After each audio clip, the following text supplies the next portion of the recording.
as a player coming out, I was 275 pounds. Of course, they listed me as, I don't even know what, maybe 250 or something. I think that's what they hung on me for my whole career. I was playing defensive end, some defensive tackle. The moment I was drafted, I was at Burger King eating 4 Whoppers. I had my buddy Leo Wisniewski, who later played with the Colts, across the table from me. And the radio was playing in the place. And I had finished my first one, thrown down my second one. I was in the middle of my third one when it came over the radio. It said Penn State's Matt Millen was taken by the Oakland Raiders in the second round. And I looked up. I had my sandwich in my hand, and with one waiting, I looked across the table at Leo and said, "They're going to play me at linebacker." And Leo looked at me and said, "Then you won't be needing this." And he took the 4th Whopper and threw it down his face. And we walked out the door, and Leo tells a story. And apparently there was some woman who walked in, and I turned to her and I said, "I just got drafted by the Oakland Raiders." And I gave her a kiss, and we walked out. So I knew really when it came across the radio that I was going to be a linebacker. And I didn't know what that meant. I didn't know if there were any 270-pound linebackers in captivity, but they were about to get one.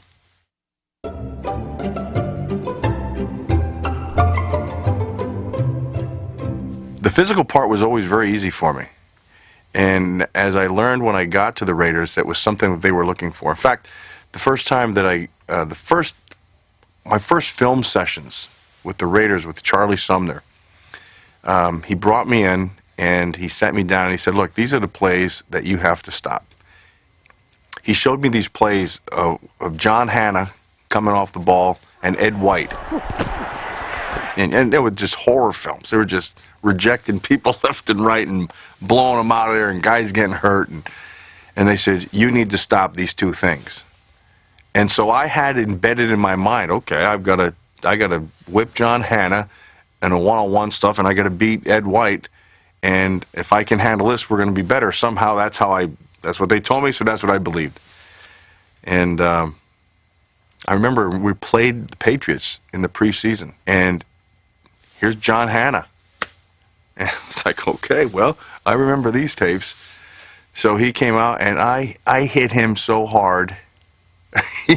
He went flying. Of course, the running back ran right past me, and I yelled something at him. I can't remember anymore. And he said, "The running back went over there." I said, "I don't care.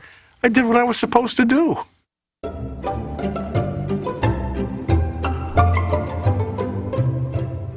I grew up in a family of 11, where you had to spit on a piece of meat to get some, and people think I'm kidding, but you did that.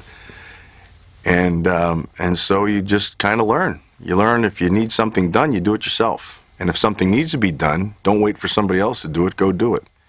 So when I went to the Raiders and they said, "This is your job," I took them literal. If they said, "This is your huddle," then it was my huddle. Well, I started calling defenses from the time I walked in. And if adjustments needed to be made, I adjusted them. I just assumed that's what they wanted me to do, so I did it. And if they didn't want me to do it, they would tell me. And if they didn't tell me, I'll assume everything's fine, we'd go forward. I can remember a time this was my rookie year, we were on the field, and they sent a defense in, and we didn't have the personnel for it. And so I called the defense, and I realized that we didn't have the people, so I checked out of the defense, and I got us into something. And we stopped them, and I looked up to get the signal from the sideline from Charlie, and he signaled it again, and I shook it off. Like, no, we can't do that.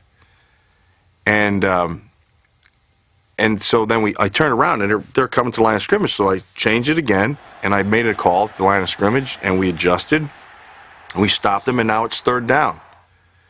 And I looked to the sideline, and he calls the same thing again. I'm like, "You moron, what are you doing?" So I start yelling at him, and I switched it again, and this time they scored. And I came to the sideline, and Tom Flores said something to me like, "What are you doing?" And I just tore into him. I just started screaming at him. I didn't care. I mean, we got a game to win. So I took a few more steps, and Ted Hendricks looked at me and said, "Rookie, that's a nice way to get yourself cut."